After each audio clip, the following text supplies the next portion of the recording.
자, 원래 본문 말씀은 누가복음 7장 36절부터 말씀인데요. 다 읽지 않고 누가복음 8장 1절부터 8절까지의 말씀을 읽겠습니다.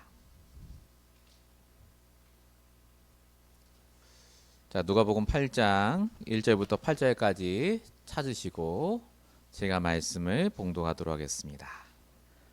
그 후에 예수께서 각 성과 마을에 두루 다니시며 하나님의 나라를 선포하시며 그 복음을 전하실새 12제자가 함께하였고 또한 악귀를 쫓아내심과 병고침을 받은 어떤 여자들 곧 7귀신이 나간 자 막달라인이라 하는 마리아와 헤롯의 청지기 구사의 아내 요한나와 수산나와 다른 여러 여자가 함께하여 자기들의 소유로 그들을 섬기더라. 각 동네 사람들이 예수께로 나와 큰 무리를 이루니 예수께서 비유로 말씀하시되 씨를 뿌리는 자가 그 씨를 뿌리러 나가서 뿌릴새 덜어는 길가에 떨어짐에 밟히며 공중의 새들이 먹어버렸고 덜어는 바위 위에 떨어짐에 싹이 났다가 습기가 없으므로 말랐고 덜어는 가시떨기 속에 떨어짐에 가시가 함께 자라서 기운을 막았고 덜어는 좋은 땅에 떨어짐에 나서 100배의 결실을 하였느니라. 이 말씀을 하시고 외치시되 들을 귀 있는 자는 들을지어다. 아멘. 자, 우리 오늘 9월 29일 우리에게 주신 강단 말씀의 제목은 올바르게 깨닫는 자에게 주시는 축복입니다. 우리 지난 한 주간 동안도 저는 모르지만 여러분에게 여러 가지 일들, 사건, 문제들이 있었을 줄로 믿습니다. 그 속에 하나님이 분명히 말씀 따라 역사하셨고 과정 속에 우리를 인도하셨습니다. 너무나 수고하셨는데 또 다가올 한 주를 두고 오늘 하나님이 우리에게 이 말씀을 예비하셨다가 주고 계십니다. 올바르게 깨닫는 것. 이게 이번 주 강단의 핵심이거든요. 깨닫는 것. 깨닫는다는 게 뭔지, 올바로 깨닫는다는 건 어떻게 하는 건지, 그런 자에게 어떻게 하나님 역사하시는지를 오늘 본문을 통해 우리 함께 보셨으면 좋겠습니다. 서론적으로 함께 생각할 부분은 모든 걸 통해 깨닫게 하시는 하나님입니다. 여러분, 사람들의 특징이 뭐냐면요, 내가 다 했다고 생각합니다.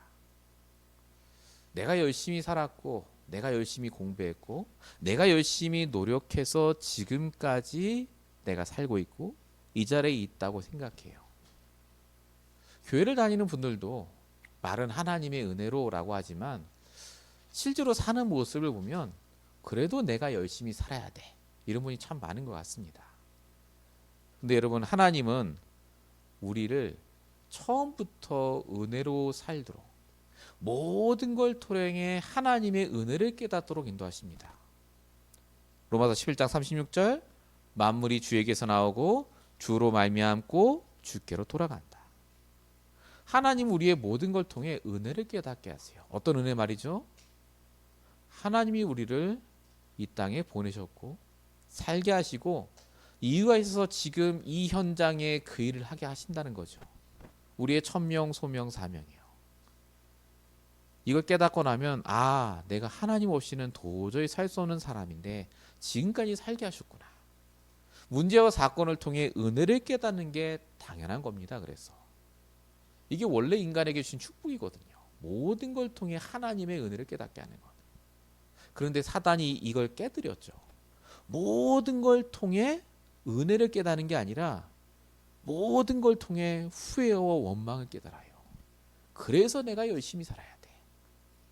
창세기 3장 이후로 그래서 인간이 항상 하는 생각이 납니다. 내가 한 거고 하나님 한 게 없어요. 복음 필요 없고 내가 열심히 살면 돼요. 은혜를 깨닫는 게 아니라 철저히 나만 깨닫죠. 그 결과 인간의 삶 속에 계속돼서 불신자 상태가 이어지고 있습니다. 틀린 걸 깨달아요, 불신자들은. 그래서 공부를 해도 좋은 말을 들어도 텔레비에 얼마나 좋은 얘기 많이 나옵니까, 유튜브에. 그거 다 듣고 나서 뭘 깨닫느냐? 그래, 내가 열심히 살아야지. 내가 긍정적으로 살고 편안하게 살고 얼마나 틀린 걸 깨닫습니까? 그래서 하나님이 이렇게 틀린 것만 깨닫다가 죽을 인간을 위해 그리스도를 보내주셨죠. 십자가에서 죽고 부활하심으로 우리를 구원하셨습니다. 그리고 구원하신 것으로 끝나는 게 아니라 말씀을 주시고 인도하고 계세요. 그래서 잠언 28장 5절에 보니까 악인은 정의를 깨닫지 못하나 여호와를 찾는 자는 모든 걸 깨닫는다고 적혀 있습니다. 하나님을 찾는 자는 모든 걸 깨달아요. 이 문제가 왜 왔고 내가 무엇을 더 해야 되고 여기에 하나님의 뜻이 뭔지 다시 은혜를 깨닫습니다. 여러분 이번 한 주간 동안 하나님의 은혜를 깨달으시기 바랍니다. 그게 은혜예요. 문제가 온 게 아니라 내가 하나님 속으로 들어가잖아요. 하나님을 찾잖아요. 내가 말씀을 들을 수밖에 없잖아요. 그래서 이사야 48장 17절에 보면 나는 내게 유익하도록 가르치고 마땅히 행할 길로 인도하는 내 하나님 여호와다라고 말씀하십니다. 은혜라니까요. 이걸 깨달아야 돼요. 이 은혜가 깨달아지면요. 복음이 아닙니다. 진짜 복음이 내 삶에도 복음이 되도록 적용해요. 이렇게 제대로 깨닫고 적용한 사람이 오늘 우리가 읽지 않았지만 누가복음 7장 후반부에 나오는 옥합을 깨서 향유를 예수님 발에 부은 여인의 얘기입니다. 오늘은 이게 메인 토픽이에요. 사실은 올바르게 깨달은 사람. 이 여자는 도대체 어떻게 이렇게 했을까요? 어떻게 하면 이렇게 올바르게 깨닫게 있겠습니까? 얼마나 그 은혜가 차고 넘쳤으면 그 비싸다고 하는 향후를 한꺼번에 붓습니까? 오늘 이것에 대한 말씀을 저와 여러분이 같이 좀 보도록 하겠습니다. 본론 첫 번째입니다. 이 여자가 어떻게 깨달았느냐? 예수를 나의 오직의 그리스도로 깨달았습니다. 여러분 틀린 깨달음을 가진 사람들이 많습니다. 예수를 종교적인 지도자로 깨닫는 사람이 많죠. 분명히 예수님도 마태복음 16장 13절에 물어봅니다. 사람들이 인자를 누구라 하느냐? 이때 제자가 얘기하죠. 당신을 사람들이 뭐라고 하느냐? 세례 요한, 정의운동하는 사람, 엘리야, 신비운동하는 사람, 또는 에레미야나 선지자 중 하나랍니다. 이게 종교인이거든요. 종교 지도자. 대부분 사람들이 복음을 그리스도를 이렇게 알고 있습니다. 오늘 나오는 바리새인도 이렇게 알았어요. 예수님은 메시아로 오셔서 로마에서 우리를 건져내실 분, 내 인생의 행복과 유익을 위해 나에게 축복하실 분, 육신적인 행복을 가져다 주실 분으로 알았습니다. 그러니까 바리새인들이 예수님은 당연히 어마어마한 대제사장 집안 가문으로 태어나야 되고, 예수님은 당연히 주일도 잘 지키고 율법도 지키고 자기들과 잘 소통하고 그럴 줄 알았단 말이죠. 근데 예수님이 하자마자 오신 것 자체가 마국간에서 목수의 아들로, 심지어 가난한 사람, 병든 사람과 함께 어울리고 주일마다 하면 안 되는 일을 계속해요. 율법을 안 지켜요. 바리새인들이 열받고 짜증나고 결국 죽이기로 작정을 하죠. 왜 이렇게 됐다고요? 내가 아는 하나님이 달아서 그렇습니다. 잘못 깨달았어요. 여러분 성도님들도 잘못 아는 분이 굉장히 많습니다. 내가 신앙생활 3, 40년 했는데 내가 아는 하나님이라면 이렇게 할 수 없다면서, 이런 하나님이라면 내가 절대 안 믿는다면서 하는 분도 많거든요. 정말 그게 맞습니까? 하나님을 정말 다 아십니까? 정말 복음을 다 깨달으셨습니까? 오늘 본문에 내가 아는 하나님이 전부라고 생각하는 사람이 또 나와요. 오늘 본문에 7장, 누가복음 7장 36절에 보면 한 바리새인이 이렇게 나옵니다. 바리새인들 예수님이 싫어하잖아요. 근데 이 바리새인은요 굉장히 깨인 사람이에요. 예수님을 식사에 초청했다라고 적혀 있습니다. 예수님이 심지어 그 자리에 같이 가요. 밥 먹으려고. 아마 예수님 말씀을 잘 듣고 저 예수님이 진짜 그리스도 아닌가 했던 분 같아요. 자, 근데 그 자리에 누가 온다고요? 누가복음 7장 37절에 그 동네에서 죄를 지은 한 여자가 왔대요. 지금 여자가 와도 재수가 없다고 하는데 죄를 지은 여자라. 어떤 죄인지 모릅니다. 근데 바리새인 입장에서는요, 그 여자가 한 자리에 있는 것만으로도 불쾌하고 당장 쫓아내야 돼요. 근데 이 여자가 와서 뭐 했죠? 누가복음 7장 38절 39절 보면 예수님 발 앞에 무릎을 꿇고 눈물을 흘리고 향유를 막 발라요. 예수님 만지면서. 자, 이때 바리새인이 뭐라고 생각했냐면 39절에 나옵니다. 바리새인이 그것을 보고 마음에 이르되 이 사람이 만일 선지자라면 자기를 만지는 이 여자가 누구며 어떠한 자며 곧 죄인인 줄 알았을 것인데 라고 말합니다. 마음으로 생각해요. 내가 아는 하나님이라면 다 알 텐데 왜 이렇게 하지? 이 사람 그리스도가 아니네? 그거예요. 잘못 깨달았죠. 내가 아는 성경이 다고 내가 겪은 신앙생활이 전부고 내가 경험한 모든 게 전부라고 생각하는 사람들. 가장 축복받을 자리에 있었던 바리새인들이 그 예수님 초청한 그 바리새인조차도요, 가장 저주받을 짓을 합니다. 결국은 다 망하잖아요. 심지어 여러분, 그 옥합을 깨서 향유를 분 여자를 비난하고 조롱한 사람들이 있었다니까요. 예수님의 제자들. 똑같은 성경 본문인데 마가복음 14장 4절부터 보면 어떤 사람들이 서로 비난하고 말했다라고 적혀 이 제자들이거든요. 뭐라고 말했냐? 그 비싼 거 왜 거기다 붓냐는 거예요. 그거 팔아서 가난한 사람 주지. 말은 맞죠. 근데 잘못 깨달은 겁니다. 예수님이 누군지를 아직도 모르는 거예요. 말씀을 그렇게 듣고 전도를 그렇게 많이 보고 귀신 떠나가고 다 봤는데 결정적인 순간에는 내가 하는 게 전부라. 결국 납니다. 여러분은 어떻게 복음을 깨닫고 계십니까? 여러분에게 있어서 복음은, 예수님은 누굽니까? 내 문제 해결자입니까? 아직도 하나님 원망하십니까? 왜 내 과거는 이렇게 인도하셨냐고 하나님께 질문합니까? 도대체 예수님을 어떻게 깨닫고 계십니까? 분명히 성경에 예수님께서는 우리의 문제가 아니라 우리의 근본 문제를 해결하러 십자가에서 오신 분이라고 적혀 있어요. 예수가 그리스도 모든 문제 해결자라고요. 근데 우리도 모르게 예수님을 참 종교적으로 알아요. 그렇게 깨닫고 있습니다. 우리가 복음을 정확히 안다고 복 받는 게 아니라요, 그 정확히 아는 복음을 내 삶에 적용하고 내 생각에 적용해야 돼요. 나에게 예수는 누구십니까?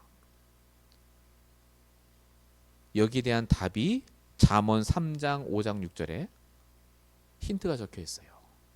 나에게 예수가 누구인지를 증거할 때 하나님을 인정하면 됩니다. 하나님이 하신 게 옳아요. 내 생각이 맞는 게 아닙니다. 잠언 3장 5절 6절, 너는 마음을 다하고 하나님을 신뢰하고 내 명철을 의지하지 말라. 그 다음 뭐라고 적혀 있죠? 범사의 그를 인정하라. 그리하면 내 길을 지도하신다고 적혀 있잖아요. 범사의 모든 일에 하나님을 인정하는 것이 올바로 깨닫는 겁니다. 하나님이 옳다니까요. 제발 하나님 판단하지 마세요. 복음을 한정짓지 마십시오. 그렇게 깨달으니까 응답이 없는 겁니다. 사실은 응답이 응답으로 안 보이죠. 언제까지 종교적으로 우리가 깨달아야 되겠습니까? 여기에서 빨리 빠져나오셔야 됩니다. 본론 1번의 두 번째입니다. 그럼 올바르게 깨달았던 사람들은 도대체 어떻게 깨달았을까요? 올바른 깨달음의 가장 시작은 맞습니다. 예수님이 그리스도로 깨달은 겁니다. 창세기 3장의 모든 문제를 끝내신, 근본 문제를 끝내신 그리스도. 이렇게 깨달으면 어떻게 되죠? 우리의 모든 것은 이미 하나님 결론 내신 문제. 요한복음 19장 30절. 다 끝내신 문제. 심지어 문제가 온 게 아니라 하나님이 인도받으라고 주신 문제. 잠언 16장 9절이죠. 마음으로 계획해도 하나님이 인도하신다고요. 뿐만 아니라 시편 119편 70절 보니까 반드시 나에게 유익이 될 곳으로 인도하시는 분. 고난이 내게 유익이라 적혀 있잖아요. 예, 예수가 그리스도로 깨닫는 게 가장 중요합니다. 이게 우리가 늘 항상 신앙생활하면서 가져야 될 가장 기본이죠. 그런데 예수는 그리스도로만 깨달으니까 문제인 겁니다. 이게 적용이 안 되는 거예요. 분명히 끝났는데 왜 내 문제는 그대로 남아있죠?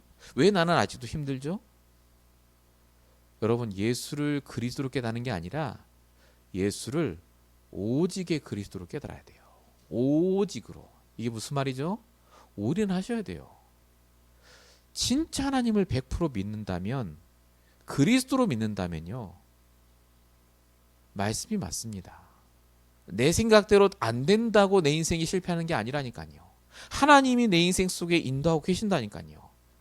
내가 지금 이걸 다 드려도 하나님은 내게 축복하실 거라 믿고 드리는 겁니다. 그 올인이 된다니까요. 참된 깨달음은요, 심오한 어떤 가르침을 깨닫는 게 아닙니다. 깨달음이란 말은요, 이게 답이 맞다는 걸 깨닫고 실제 적용하는 것까지가 깨달음이에요. 진짜 깨달았다면 합니다. 진짜 말씀 속에 답을 발견했다 합니다. 왜 안 합니까 그걸? 진짜 답 발견했다고요? 한 주간 내내 생을 걸고 붙잡습니다. 그게 적용 아닙니까? 그게 깨달음이고요. 그걸 안 한다니까요.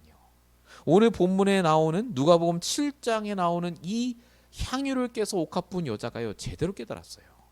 어떻게 깨달았죠? 진짜 예수님이 그리스도로 오셔서 십자가에 죽으실 걸 믿었어요. 그러니까 그 비싼 향유를 가져왔어요.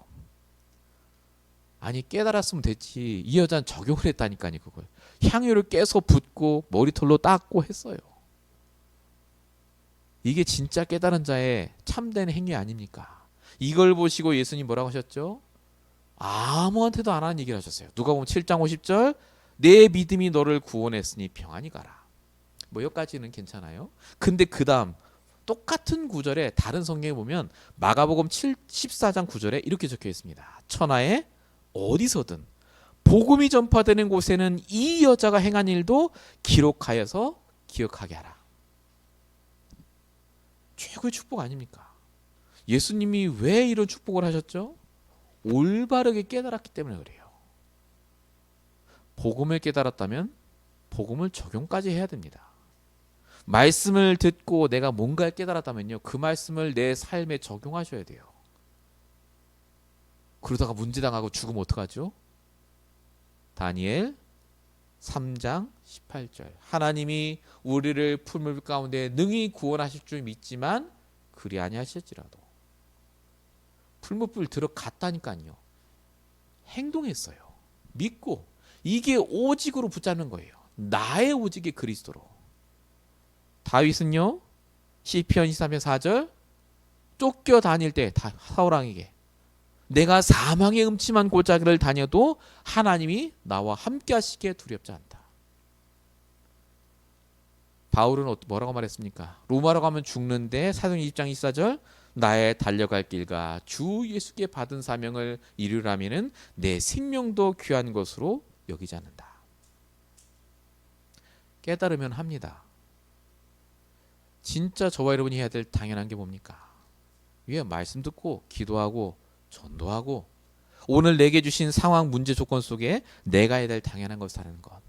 하나님을 100% 믿을 때 가능한 일입니다. 오직으로 믿는 것. 참된 깨달음. 하나님을 적당히 믿으니까 안 하는 거예요. 또 응답 안 주실 줄 알고. 거듭 말씀입니다. 잘못 깨닫고 계십니다. 하나님 우리를 적당히 이 땅에 보내신 게 아닙니다. 분명한 목적과 사명을 갖고 보내셨다니까요. 내 인생 죽는 그날까지 그래서 하나님 주신 언약을 붙잡고 끝까지 도전하셔야 돼요. 내가 나이가 이렇고 건강이 이렇고 환경이 이렇고 성경에 어디 그렇게 적혀있습니까? 하나님 함께 하신다고 적혀있잖아요. 되고 안 되고가 중요한 게 아니라 진짜 내가 올바로 그리스도를 깨달았다면 해야 될 일이 뭡니까? 그거부터 도전해 보세요. 본론 2번입니다. 이렇게 올바르게 깨닫게만 해도 하나님 주시는 축복이 있어요. 그게 뭘까요? 오늘 본문 8절을 통해 그걸 한번 보려고 합니다. 깨닫기만 해도 우리가 조금 액션을 취하려고 해도 어떤 응답이 오느냐? 하나님의 나라가 임합니다. 누가복음 8장 1절. 예수께서 각 성과 마을에 두루 다니시며 하나님의 나라를 선포하시되라고 적혀 있습니다. 가장 먼저 오는 응답이 하나님 나라예요. 진짜 올바로 복음과 말씀 깨달으면요. 사도행전 1장 3절에서도 40일 동안 뭐 했다고요? 하나님 나라의 일을 말씀하셨다고 적혀 있습니다. 하나님 나라가 당연한 응답이라니까요. 우리에게. 돈 이런 게 아니고요. 하나님 나라가 임해요. 이게 무슨 뜻이라고요? 제가 몇 번 말씀드렸죠. 주인이 바뀐다고요.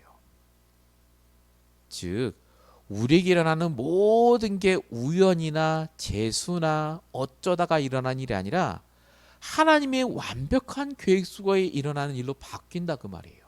주인이 내가 아니에요. 이제 하나님이라. 하나님이 내 인생의 블루프린트를 딱 갖고 하나하나 세밀하게 주시는 거라니까요. 그 응답이 내게 임해요. 하나님 나라. 이게 제대로 깨달은 자가 받는 응답입니다. 그 다음 어떤 응답이 임하는 줄 아십니까? 누가복음 8장 2절. 또한 악귀를 쫓아내신과 병고침을 받은 어떤 여자들이 7귀신 나간 자 막달라인이라는 마리아와 라고 적혀 있습니다. 갑자기 귀신 얘기가 나오죠. 예, 하나님 나라가 임하는 당연한 응답은 두 번째가 흑암이 떠나갑니다. 귀신이 떠나가요. 아, 목사님 저는 귀신 같은 거 없는데요. 갑자기 무슨 흑암 귀신. 자, 성경에 예수님이 뭐라고 하셨다고요? 마태복음 12장 29절 우리 안에 사단이 지은 집. 고린도후서 10장 4절 사단이 만든 견고한 진 요새. 고린도후서 4장 4절 세상 신 임금이 만든 세상의 왕국, 사단의 왕국. 우리 안에 사단이 만든 망대가 있어요. 잘못된 각인뿌리 체제. 분명히 하나님 나라가 우리에게 임했는데 응답이 없어. 왜 그렇죠? 내 잘못된 각인뿌리 체제, 사단이 만든 집이 아직 내 안에 남아있기 때문에 그래요. 그러니까 인도를 자꾸 안 받으려고 하죠. 내 생각대로 움직이려고 하죠. 또 결론 내리고. 올바로 깨달으면 당연한 응답을 주신다니까요. 하나님 나라가 임하고 사단이 결박되는 것. 여러분에게 이 응답이 임하면 복음이 복음됩니다. 이게 우리에게 임해야 될 응답이고 주시고 계세요 이미. 그래서 속지 마시라는 겁니다. 꼭 뭐 내 문제가 풀리고 돈 문제가 해결되고 내가 기도했던 일이 막 잘 되고 이게 응답이 아니라 진짜 하나님 나라가 내 안에 있는 흑암 체질이 무너지는 것이 진짜 응답이다. 이렇게 되면 그 다음 오는 응답이 육신적인 응답입니다. 오늘 본문 3절에 보면 이렇게 적혀 있죠. 헤롯의 청지기 구사의 아내 요한나와 수사나와 다른 여자가 자기들의 소문을 소유로 그들을 섬겼다라고 적혀 있습니다. 다시 표현하면요. 예수님을 오지고 깨달았던 사람들이 하나님께서 주신 축복으로 예수님과 제자들과 그 제자들을 따라다니는 수많은 사람들을 먹인 겁니다. 지금 여기 그냥 보면 예수님하고 12제자만 뭐 밥을 먹인 걸로 보이는데 그게 아닙니다. 수많은 사람들이 따라다니니까. 이 사람들까지 다 먹일 정도로 하니 축복하셨다 그 말입니다. 하나님은 우리에게 날마다 이 당연한 응답을 주세요. 뭐 할 때요? 내가 복음을 붙잡을 때, 올바로 깨닫고 적용할 때 내 삶의 주인이 바뀌고 내 상태가 바뀌고 내 육신적인 응답도 바뀌는 역사를 분명히 하십니다. 진짜 돈 벌고 싶다. 그러면요. 영적인부터 바꾸셔야 돼요. 깨달음부터 바꾸셔야 됩니다. 요한 3서 1장 2절 내 영혼이 잘된 같이 범사에 잘되고 항상 영적인 것부터 신경 쓰셔야 돼요. 본론 2번에 2번입니다. 목사님 다 알겠는데 이거 잘 안 되잖아요. 올바로 깨닫고 싶은데 안 되잖아요. 그래서 예수님이 주신 비유가 아까 우리가 읽은 누가복음 8장 3절 볼 수 있었던 씨 뿌리는 비유입니다. 이거 여러분 너무나 잘 아시죠? 씨 뿌리는 비유. 씨 뿌리는 비유 뭐죠? 농부가 씨를 뿌렸는데 어떤 건 길가에, 어떤 건 바위 위에, 어떤 건 가시떨기 위에, 어떤 건 좋은 땅에 떨어졌다. 나머지 딴 데 떨어진 건 다 말라 죽고 싹이 안 나는데 좋은 땅에 떨어진 건 30배, 60배, 100배 결실 얻었다. 요 얘기를 하세요. 요 얘기를 왜 하셨는 줄 아십니까? 여러분 제가 지금 깨달음에 대한 얘기를 하잖아요. 깨닫는 자, 상태를 바꾸는 자, 이게 바로 좋은 땅이다 그 말입니다. 성경에 뭐라고 써있냐면요, 누가복음 8장 11절에 이 씨는 하나님의 말씀이라고 적혀 있어요. 이 말씀, 씨가 말씀이 떨어지는데 똑같은 말씀이거든요. 근데 영적인 상태가 길가 바위 가시 떨기면 똑같은 말씀인데 영향이 없어요. 말씀을 안 붙잡으니까. 말씀 적당히 듣고 약간 기뻤다가 또 지나가요. 근데 말씀을 듣고 진짜 사모해서 그 말씀을 내가 정말 붙잡고 적용하는 자, 그게 좋은 땅이죠. 그 자에게 하나님 역사하신다는 말이 오늘 적혀 있어요. 누가복음 8장 15절 뭐라고 적혀 있죠? 좋은 땅에 있다는 것은 착하고 좋은 마음으로 말씀을 듣고 지키어 인내로 결심하는 자라고 적혀 있어요. 결심하는 자. 뭘 결심합니까? 내가 하나님께 질문하고 말씀으로 받은 그 답을 한 주간 적용하겠다고 결심하는 자예요. 제가 지금까지 말씀드린 깨달음에 대한 정의입니다. 이 사람에겐 100배 축복이 온다고요. 여러분 말씀 받을 때 그냥 받지 마세요. 내가 한 주간 그 말씀을 심고 자라고 열매가 맺을 만큼 그 말씀 속에 들어가셔야 돼요. 그게 내 인생이 바뀌는 시작입니다. 마태복음 13장 23절엔 정확하게 적혀 있어요. 예수님 뭐라고 하셨죠? 좋은 땅에 뿌려졌다는 것은 말씀을 듣고 깨닫는 자니. 예, 깨닫는다고 얘기하잖아요. 예수님이. 깨달으셔야 돼요. 말씀을 듣고. 예수는 그리스도, 그거 아니라니까요. 그 깨달음은 조금만 얘기하면 다 합니다. 그건 깨닫는 게 아니라 아는 거예요. 그 아는 것을 내 삶에 적용할 만큼 내가 말씀을 붙잡고 인도받으면요, 반드시 그 속에 하나님의 100배 축복을 주세요. 전도의 문이 열립니다. 올바른 깨달음. 그래서 이 응답을 받은 다윗이 뭐라고 얘기했죠? 시편 119편 105절, 하나님의 말씀은 내 발의 등이요 내 길의 빛입니다. 사도행전 17장 11절에 뭐라고 적혀 있죠? 베레아 사람들은 간절한 마음으로 말씀을 받고 이것이 그러한가요? 날마다 성경을 상고했다. 여러분 날마다 말씀 보셔야 됩니다. 왜 안 보십니까? 주일날 들으면 다 깨닫습니까? 그게 착각이라니까요. 내가 하나님 다 안다 생각해요. 이제 하나님 뜻 다 깨달았다고 생각합니다. 아니라니까요. 진짜 말씀을 내 안에 심어야 돼요. 매일매일마다. 말씀을 놓치면 안 됩니다. 나의 말씀, 나의 언약, 그게 없는데 어떻게 열매가 나오냐 말이에요. 제발 깨닫고 응답받는 저와 여러분 되시기 바랍니다. 매일마다 나에게 주시는 말씀 붙잡는 그 시간이 있어야 돼요. 그래서 3집중 얘기를 하시잖아요. 3집중. 일어났을 때, 낮 시간에, 자기 전에 나만의 그 공간, 시간이 있어야 돼요. 하나님께 죽을 지는 시간, 기도하는 시간. 본론 세 번째입니다. 그래서 우리가 해야 될 게 다른 게 아닙니다. 나의 예배를 회복하셔야 됩니다. 이런 말이 어디 적혀 있습니까? 오늘 본문에 있어요. 여러분, 예수님이 지금 씨 뿌리는 비유할 때 12절에 분명히 얘기하셨어요. 말씀을 들었는데, 그 비유에 대한 설명이죠. 해석을 하시는데, 말씀을 들었는데 마귀가 가서 그 마음에서 말씀을 빼앗았다고 적혀 있습니다. 그러니까 지금 씨가 떨어졌는데 씨가 싹이 안 난 것의 모든 주체가 왜 그러냐면요, 마귀예요. 마귀. 주어가 마귀입니다. 마귀가요, 우리가 말씀을 듣고 있는 걸 알아요. 지금 내가 어떤 말씀을 내 마음에 심어야 되겠구나라고 생각하는 것도 합니다. 마귀가 뭐 한다고요? 그 말씀을 딱 뺏는다고요. 13절, 말씀을 들었는데 마귀로 인해 속는다고요. 별 중요한 거 아니네. 14절, 말씀을 들었는데 마귀가 주는 다른 생각 때문에 올인하지 않아요. 다 그 얘기입니다. 그러면서 예수님이 하신 말씀이 16절이라니까요. 누구든지 등불로 켜서 그릇으로 넣거나 밥 평상에 두지 아니하고 등경 위에 두나니 이는 들어가는 자들로 그 빛을 보게 하려 함이라. 이게 지금 불빛 얘기가 아니라 예배 얘기예요. 예배. 빛을 밝히는 예배를 하셔야 돼요. 그래서 안 그러면 사단이요 얼마든지 말씀 가져갑니다. 다 알아요. 내가 무슨 말씀 붙잡은지, 내가 어떤 결단인지 다 안다니까요. 내가 불을 밝히는 예배를 드릴 때 사단이 다가오지 못합니다. 흑암이 떠나간다니까요. 내가 예배를 안 드리고 불을 끄고 있으니 말씀이 떨어졌어도 그게 안 들어가요. 좋은 땅에 뭐합니까? 예배가 회복이 안 되는데.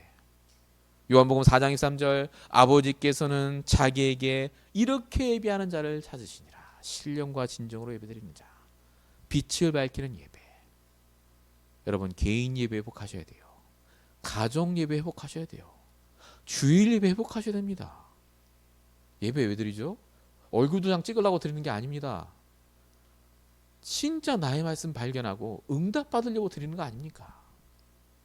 올바른 깨달음과 축복의 비밀. 오늘 말씀을 통해 여러분 진짜로 내 것으로 만드시고 구체적으로 내가 어떻게 적용할지를 생각해 보시고 인도받으시길 바랍니다. 결론입니다. 어떻게 시작하면 되겠죠? 모든 걸 기도로 바꾸세요. 산업선교 메시지. 하늘에부터 주시는 힘, 그 얘기 하셨거든요. 계속. 하나님 주시는 힘부터 얻고 시작하셔야 돼요. 3집중 얘기에서 또 하셨어요. 3집중, 3세팅, 상응담부터 얘기하셨는데 다 빼놓고 집중. 여러분 기도는 집중입니다. 기도 제목을 쭉 나열하며 꼭 끝나는 게 기도가 아니에요. 집중이라니까요. 하나님의 뜻에 집중하세요. 1분이라도. 오늘도 나와 함께하는 하나님이 뭘 원하시는지 집중해 보세요. 그게 기도입니다. 그 힘을 아침에, 그 힘을 밤 시간에 꼭 얻으세요. 주무시기 전에. 결론 두 번째, 영적인 상태부터 바꾸세요. 그래서 지금 내 영적 상태가 잘못된 깨달음 속에 있는지 아니면 올바른 깨달음 속에 있는지, 이거 어떻게 적용하죠? 점검하는 방법 간단합니다. 진짜 인정하고 계십니까? 하나님을. 하나님의 절대 주권 속에 일어난 일이라고 인정하고 있으면요 부담되고 짜증 안 납니다. 하나님 계획이 뭐지를 질문하고 있어요. 분명히. 영적 상태부터 바꾸세요. 나에게 예수는 누군가? 나에게 복음은 무엇인가? 진정답이 뭔가?